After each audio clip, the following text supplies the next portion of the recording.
अस्सलाम वालेकुम नाज़रीन, मेरा नाम अली हैदर है। आपका शुक्रगुजार हूँ कि आपने वीडियो देखने के लिए वक्त निकाला। बड़ी मज़ेदार और बड़ी इंटरेस्टिंग खबरें आज मेरे पास मौजूद हैं दोस्तों। एक तो अब तक की सबसे खूनखार जंग हुई है, वो जंग कौन सी है थोड़ी देर में पता चल जाएगा आपको। नाज़रीन, तुर्की ने दिल खुश कर दिया है। मैं अक्सर तुर्की की शिकायत करता रहता था कि तुर्की जो है वो इसराइल के साथ मरासिम कायम रखे हुए है, ताल्लुकात कायम रखे हुए हैं, लेकिन तुर्की ने आज ऐलान किया है, बाकायदा प्रेस रिलीज जारी हुई है कि इसराइल के साथ तमाम ताल्लुकात, जिस जिस नौयत के ताल्लुकात थे, वो सारे ताल्लुकात तुर्की ने ख़त्म कर दिए हैं। ये आज की एक बड़ी खबर है। बात यहाँ पर ख़त्म नहीं होती दोस्तों। 2025 में यानी अगले 2 महीनों के बाद, डोनाल्ड ट्रंप के प्रेसिडेंसी संभालने के बाद इसराइल ने अपने प्लान का आगाज़ कर दिया है, बल्कि ऐलान कर दिया है। प्लान ये है कि वेस्ट बैंक को एनेक्स कर लिया जाएगा। एनेक्स का मतलब होता है कि इसराइल में शामिल कर लिया जाएगा। वेस्ट बैंक, मगरबी किनारा। दोस्तों, फ़लस्तीन जो है, अब जो बचा हुआ फ़लस्तीन है, बचा कुचा फ़लस्तीन, वो 2 खित्तों पे मुश्तमिल है। It contains of 2 territories. एक है गज़ा की समंदरी पट्टी, और एक है वेस्ट बैंक, मगरबी किनारा। ये 2 जो है, इनके बीच में से भी इसराइल गुजरता है। ठीक है, अब वो तो पूरे का पूरा इसराइली फ़लस्तीन है, लेकिन हम फिलहाल on the face of it बात कर रहे हैं। मगरबी किनारा, उसका जो एरिया है वो बहुत बड़ा है, वहां पे बहुत बड़ी तादाद में फ़लस्तीनी रहते हैं। इसराइल गज़ा को तबाह करने के बाद अब मगरबी किनारे पे जो बचा कुचा फ़लस्तीन है, उस पर कब्जा कर लेगा। 2025 के आगाज़ में एक प्लान है जो कि सामने आ चुका है। ये हेडलाइन दे रहा हूँ, तफसीलात आगे चल के बताऊंगा आपको। फिर जनाब आ जाता है कि इसराइल का जो मिलिट्री हेडक्वार्टर है, आज उस पर बमबारी हुई है। हिजबुल्लाह ने कमाल कर दिया है। हिजबुल्लाह ने ऐसी बमबारी इससे पहले कभी नहीं की थी। कल हाइफा को उड़ाया था, आज उन्होंने तेल अवीव का जो मिलिट्री हेडक्वार्टर है वहां पे बराहरा, और ये पहली दफा ऐसा हुआ है कि मिलिट्री हेडक्वार्टर पे, इससे पहले मिलिट्री बेसिस पे हमले होते रहे, हेडक्वार्टर पे नहीं हुए। ये पहली बार मिलिट्री हेडक्वार्टर पे हमला हो रहा है। नाज़रीन, चीन का मिसाइल अमेरिका के बड़े से बड़े हथियार को 20 मिनट में तबाह कर सकता है। ये कौन कह रहे हैं? ये खुद अमेरिका का सेक्रेटरी ऑफ डिफेंस, वजीर दिफा, ये बात कर रहा है। ये बहुत बड़ी बात है। एक इंटरव्यू में अमेरिका के वजीर दिफा ने कहा कि चीन के पास वो ताकत है कि अमेरिका के पास जो है न्यूक्लियर बॉम्ब, तो चीन के पास भी है, न्यूक्लियर बॉम्ब तो अमेरिका के पास भी है। इसके अलावा अमेरिका की ताकत किस चीज में है? अमेरिका की जो ताकत है ना नाज़रीन, वो है उसके एयरक्राफ्ट कैरियर्स में। और अमेरिका पूरी दुनिया में दंदनाता फिरता है, अपने एयरक्राफ्ट कैरियर्स के ऊपर अपने एयरक्राफ्ट लाता है, अपने मिसाइल लाता है, और दुनिया में जहां चाहता है पहुंच जाता है। किसी भी मुल्क के साहिल पे खड़े होकर आके उसको धमका देता है।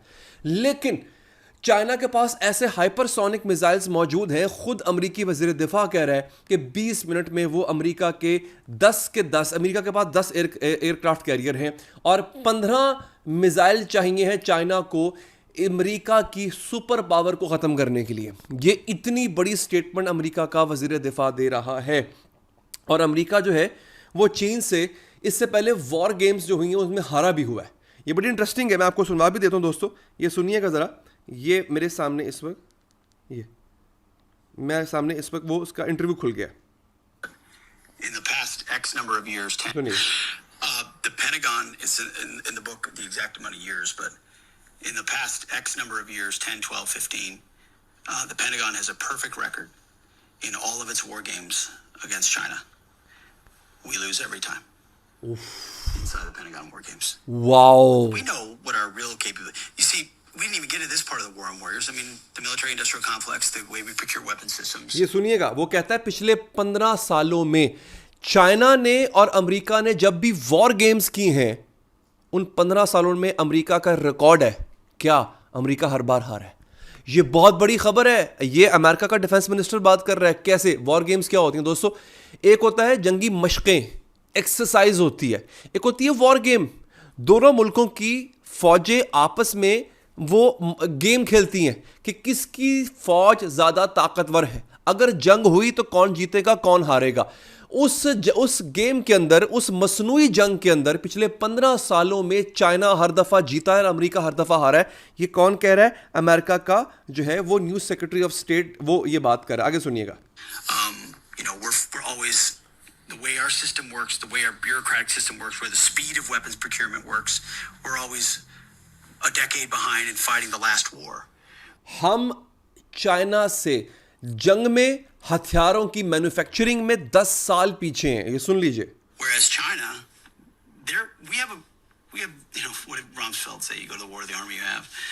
We have the army. China's building an army specifically dedicated to defeating the United States of America. China एक ऐसी आर्मी तैयार कर रहा है जो खास तौर पर अमेरिका के खिलाफ इस्तेमाल होगी। वो अमेरिका को नजर में रख के अपने हथियार और अपनी फौज को तैयार कर रहा है। That is their strategic outset. Take hypersonic missiles. So if our whole power projection platform is aircraft carriers and the ability to project power that way strategically around the globe. And yeah, we have a nuclear triad and all of that, but a big part of it. And if 15 hypersonic missiles can take out our 10 aircraft carriers in the first 20 minutes of a conflict, what does that look like? Yeah. I mean, and when if they've already got us by the balls economically. वो कहता है कि China के 15 hypersonic missiles हमारे 10 के 10 aircraft carriers को 20 minute में ख़त्म कर सकते हैं। ये अमेरिका, ये अभी भी ट्रंप ने इनको सेक्रेटरी ऑफ डिफेंस तैनात किया है। ये इसका इंटरव्यू है, पुराना इंटरव्यू है, इससे पहले दिया था तैनाती से पहले, लेकिन इसका मतलब है कि वो एडमिट कर रहा है कि हमारी कैपेबिलिटी चाइना से बहुत कम है। ये बहुत ह्यूज इस वक्त सोशल मीडिया पे और अमेरिकन मीडिया पे ये खबर बहुत ज़्यादा सर्कुलेट हो रही है। अच्छा दोस्तों, अब हुआ क्या है? हुआ ये है नाजरीन कि तुर्की ने ऐलान कर दिया है कि अब हम ऐसा कुछ नहीं करने जा रहे, हम इसराइल के साथ हर किस्म का ताल्लुक ख़त्म कर रहे हैं। याद रहे दोस्तों, तुर्की एक ऐसा मुल्क है कि जिसका इसराइल के साथ तमाम मुसलमान ममालिक में सबसे ज़्यादा तिजारती मुआहदा था। तुर्की और इसराइल के दरमियान $5 अरब की तिजारत हुआ करती थी। ये बहुत बहुत बड़ा जो है वो एक यूँ कह लें कि एक ब्लो है इसराइल को कि तुर्की अगर अपने हर किस्म से ताल्लुकात ख़त्म करना चाहता है। अच्छा, एक जुमला और सुन लीजिए। एंटनी ब्लिंकन, ये बाइडेन एडमिनिस्ट्रेशन का वज़ीर ख़ारजा है फिलहाल, अभी चूँकि 2 महीने रहते हैं इसके जाने में और ट्रंप के आने में, तो इसने ऐलान किया है कि north Korean military is now literally engaged in combat which requires and will receive a tough response. यानी अमेरिका नॉर्थ कोरिया को भी अब निशाने पे ले आया है। इससे पहले कभी भी अमेरिका ने हमेशा धमकी दी है, कभी ये एक्सेप्ट नहीं किया कि वो नॉर्थ कोरिया के साथ बराह रास्त जंग करेगा। ये एंटनी ब्लिंकन की आप गुफ्तगू जो है ये भी सुन लीजिए, आपको सुनवा देता हूँ, सुनिए जरा। Our ongoing support for Ukraine in the face of an ongoing Russian aggression, as well, this added element now of DPRK, North Korean forces, injected into the battle, and now quite literally in combat, which demands and will get a firm response. See? यानी north Korea पर भी हमला करने का ऐलान इन्होंने कर दिया हुआ है। जंग रुक नहीं रही बल्कि जंग फैल रही है और बहुत ज़्यादा फैल रही है। ऐसी मज़ीद खबरों के लिए चैनल को सब्सक्राइब कीजिए। अपना ख्याल रखिए। अल्लाह निगहबान।